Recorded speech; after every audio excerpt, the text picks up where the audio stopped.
Çox sağ olun Həsən müəllim. Mən də Həsən müəllimin təbriklərinə qoşularaq xalqımızı, elimizi, obamızı bu gözəl gün münasibətilə təbrik edirəm.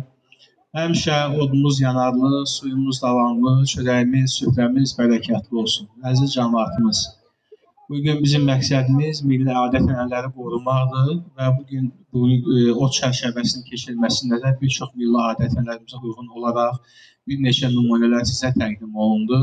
Və Həsən müəllim qeyd etdi.